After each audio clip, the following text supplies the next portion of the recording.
पिछले कुछ हफ्तों से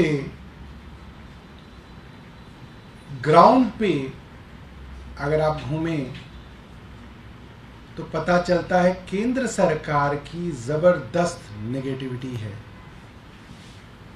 लोग दोबारा से भारतीय जनता पार्टी को केंद्र की सत्ता में बिठाने के लिए बिल्कुल तैयार नहीं है।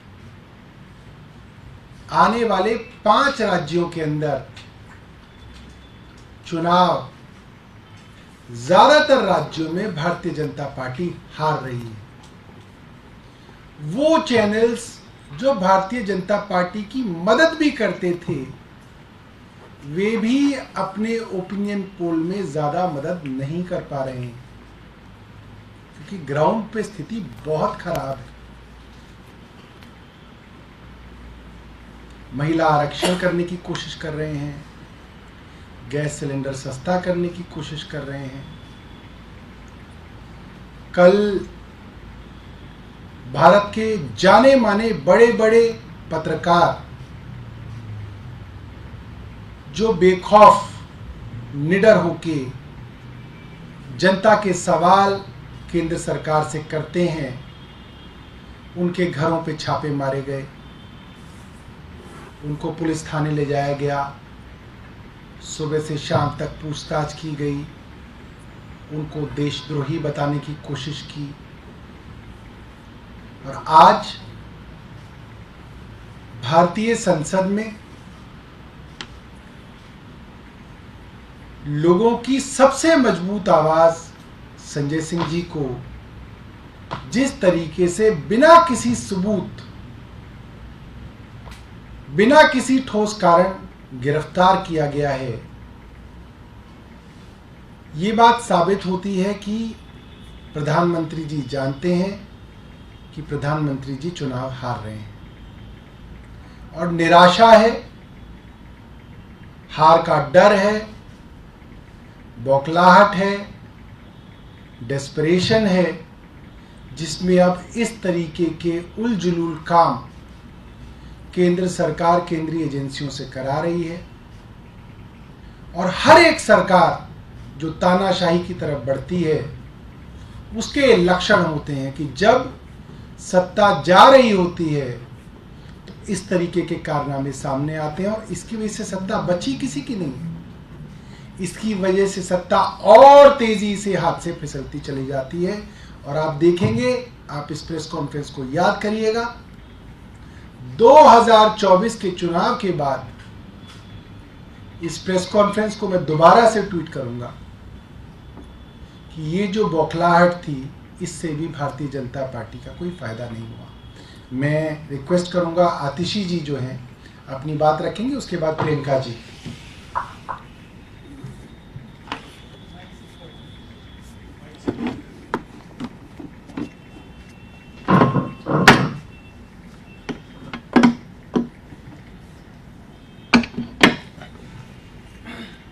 पिछले 15 महीने से भारतीय जनता पार्टी की केंद्र सरकार, उनकी सारी एजेंसीज, उस एजेंसीज के सैकड़ों अफसर सिर्फ एक काम में लगे हुए हैं कि किसी तरह से इस तथाकथित शराब घोटाले में उन्हें 1 रुपए के भ्रष्टाचार का सबूत मिल जाए आम आदमी पार्टी के खिलाफ।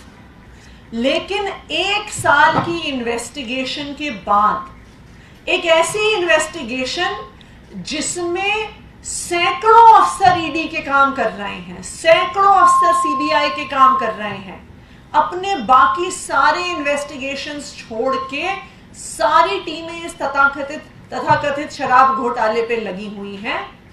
लेकिन 15 महीने के बाद भी 1 रुपए के भ्रष्टाचार का सबूत भारतीय जनता पार्टी की एक भी एजेंसी देश के सामने नहीं रख पाई है।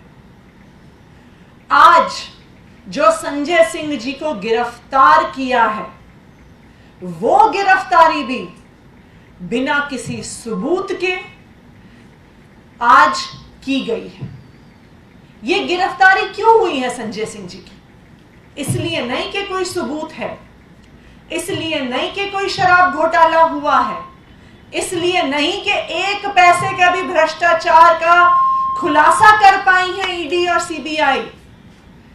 आज संजय सिंह जी का अरेस्ट सिर्फ इसलिए हुआ है क्योंकि भारतीय जनता पार्टी को और प्रधानमंत्री नरेंद्र मोदी जी को अपने खिलाफ आवाज उठाने वालों से डर लगता है, आम आदमी पार्टी से डर लगता है, संजय सिंह से डर लगता है।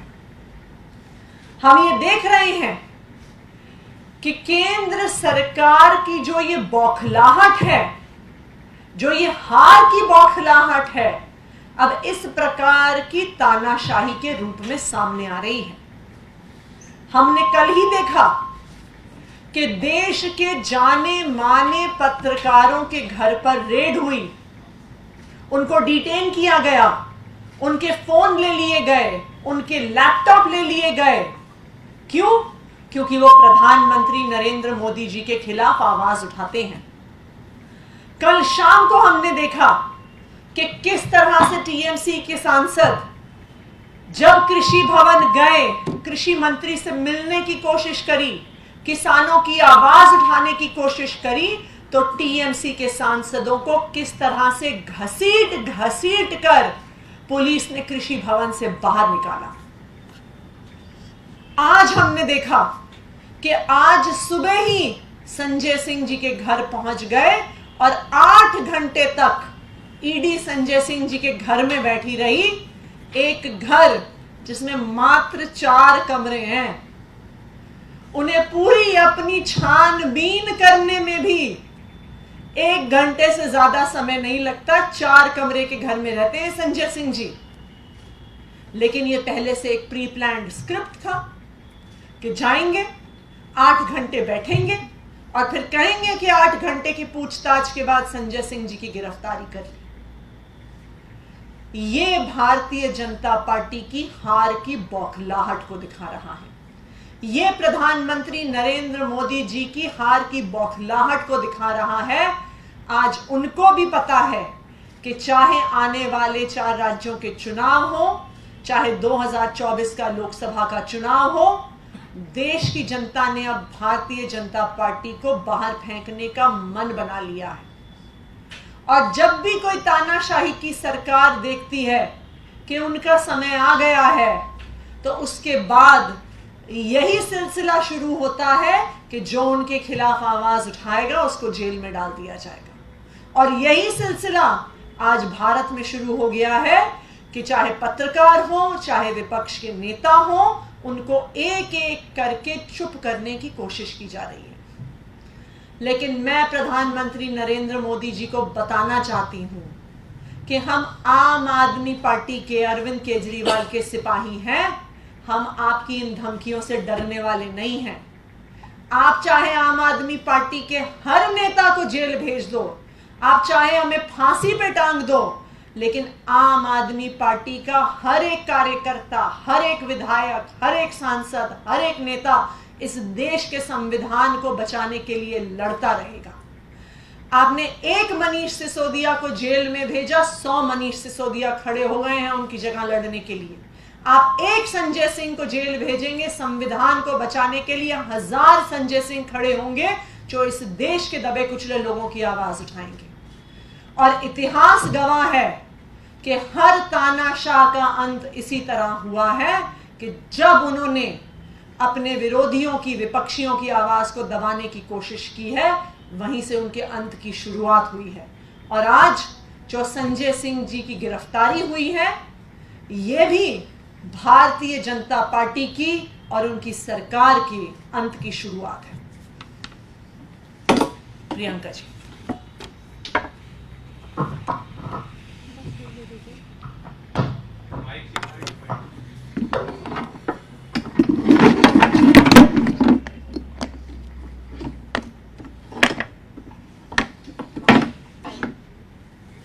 अरविंद केजरीवाल जी और उनका एक एक सिपाही कट्टर ईमानदार है।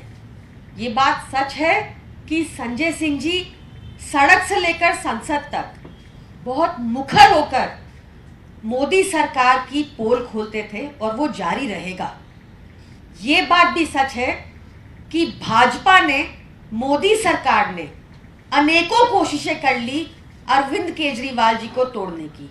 कभी हमें खरीदने की कोशिश की, हम नहीं बिके, हमें तोड़ने की कोशिश की, हम नहीं झुके, और अब ये लड़ाई और तेज होगी। भाजपा को ग्राउंड पर, जैसा सौरभ भाई ने बताया, आज की डेट में कोई पसंद नहीं करता।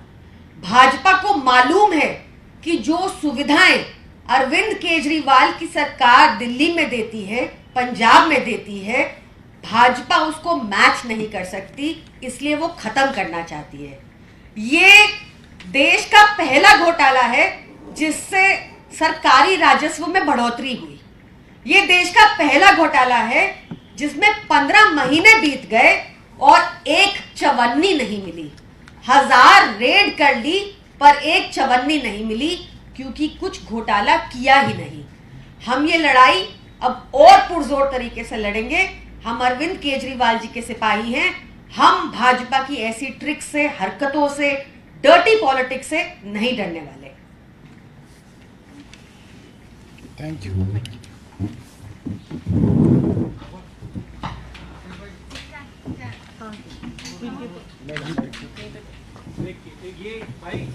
राजेश